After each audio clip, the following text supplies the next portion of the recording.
Hey everyone, it's Mr. Sutherland coming at you with a video from Code.org, Unit 1, Lesson 18. So there's a couple things I need to go through. Sorry, class, that I assigned this, but I realized there's a couple things you don't know yet. And again, once we piece more of these together, you get familiar with it, it'll get better, I promise. Okay, so we're in Lesson 18, Module 5, where we're doing the practice. So I'm going to do game display. Okay, I'll go through all of these in separate files so you can pick and choose what you want. So here's the deal. We're going to have some sort of message. And again, code.org is awesome, but sometimes it kind of lacks with like what it needs to do. So it doesn't give you as much direction as maybe it could. So, but they're just trying to make sure I have a job. So we have basically two classes we're going to look at. And your job is to basically you're going to write the display printer, or you're going to create the display printer object, and you might be able to print a message, but if it exceeds the maximum width, then we can't print it. Okay. So there's two things I need to show you. One is we have displayrunner.java, and we have another file called display printer. So I'm going to kind of go back and forth. The main thing you need to understand is, and I always ask the question, which one's actually the quarterback for me? The one with the word keyword main in its early lines is going to be your main class. A public static void main string args makes this display runner essentially your tester class, main class, aka your quarterback. It's going to read all the code here and execute it. I kind of talked about this in class, but I'll say it again. But imagine that display runner.java, that main class is the chef. It is the one cooking, it's the one like thinking through and executing. So it's your cook. Display printer.java is like a recipe within a cookbook. So if I do anything in display runner to reference display printer, it's going to go ahead and execute those lines of code. Display printer itself does not do anything, it just gives the instructions. So again, we have a quarterback and we have essentially the plays that we're calling or the recipes from the cookbook we're going to cook with. Okay. So what we want to do is we want to instantiate a display printer object with a maximum width. Now, let's first go to displayprinter.java, our recipe book, and just see what's going on here. You'll see on line 3, we have, don't worry about private or public access for the time being, but we have an integer data type variable called maximum width, max width. It appears that we have on line 8, if you're going to create a display printer, see how it matches the class name, display printer, and the file name. If you want to create that object, it's going to take in some integer value here as its parameter. Again, we'll go through more of that in class, but just trust me on this one. Don't worry about the this keyword yet in my class, but it does localize the value that when you use the constructor with the variable called max width. And then down here is the fun part. They want me to print a message to display, and they want me to check whether or not there's an overflow.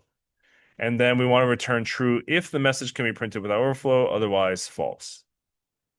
And there's a little caveat somewhere that say, hey, will you also tell me if it is not able to print? Okay, so don't just leave it blank.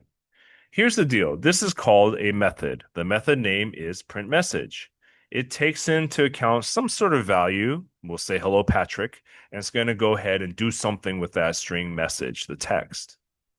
Now, whenever you have a method, a recipe you're going to cook with, if it has a data type listed here as part of the method, that means we need some sort of return value. Okay, so that's going to be there. I'm putting it as a placeholder so I know what to do there. Specifically, it tells me something about true false. So we'll deal with that in a minute. The other thing it says is, hey, it gives an if keyword. If you read the instructions, if that message fits within the bandwidth. So that means we're less than the max width here. Then we're going to go ahead and return true.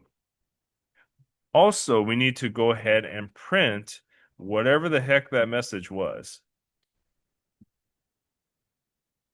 and then return true. Here's the deal. We'll learn about it later, but return, whenever a line of code within a method hits the return keyword, it's going to end that method right then and there. So if there's some sort of condition that's true, it's going to execute this line of code first and print the message. Then it's going to hit return true, and then now we're done with this method. We're not using it again until it's called upon later. So this other return should be probably false. Okay, but here's a problem though.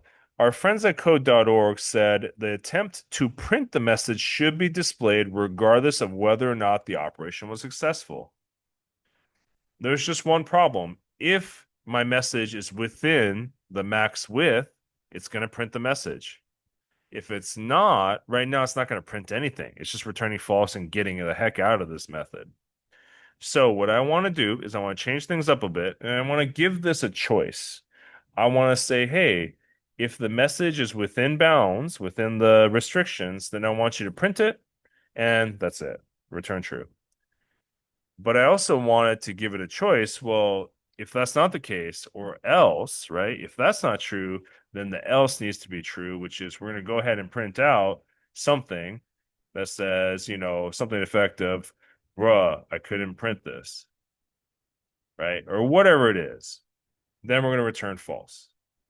Let me go ahead and run this because I did a lot of coding. I want to make sure I didn't miss anything. It looks like I forgot to close out the else with the semicolon or curly brace. Okay, so then the other issue comes up here. Right here, the problem is we have that the message is a text file that's coming in. Can you compare the words hello world with the number 8? The answer is no.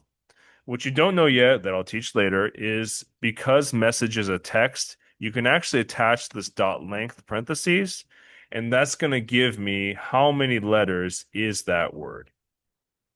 Again, right now you're just going to have to kind of roll with it and say, hey, just trust us, othered. Okay, but right now you can see it ran without an error. Why that is message dot length with the parentheses is something that's built into the string class that you're not aware of yet. So just trust me on that. Go ahead and copy this code if you need to. And then we're going to go ahead and go to display runner. Now, we should know by now how to instantiate an object, right? This has to be a display printer object. And let's call it Patrick. And we're going to make that a new display printer. That's how you instantiate an object. And specifically here, it wants some sort of maximum width included here. So let's say 5. Okay. Let's go ahead and run it, make sure I instantiated correctly. I shouldn't see any errors, which I don't. So far, so good. Clear my console. Now let's go ahead and so we created a Patrick object, right? And all it does is it's got the number 5 associated with it. But what I can do is I can use that object, now that I've spawned it, to call, using the dot operator, the print message method I just wrote. And let's say, hello, Patrick.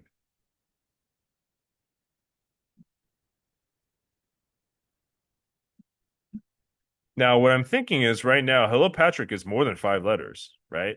So I'm probably going to get the false. Let's see what happens. And there it is, right? So clearly the word length of that or letter length is like whatever 15, right? I'm not really counting, but did it actually print what I wanted? Absolutely. So at this point, I created Patrick and it's going to instantiate that value with the number 5. When I use Patrick, which has the value 5 with it, and say, hey, use this print message, the message I'm feeding in is the text, hello, Patrick. So when the code reads this, because it's the main class, when it reads line 11, it's going to go find display printer and find that print message method.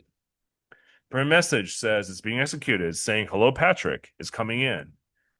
Is the length of hello, Patrick less than 5? No, it's not. So this will never run, but the else will always run because the if is not true. And guess what it did? It printed out, bro, I couldn't print this, which you can see right here. So that worked as planned. You can run the test button. It runs the shadow code. So I'm going to finish that. And now I'm going to move on to part B and stop this recording here.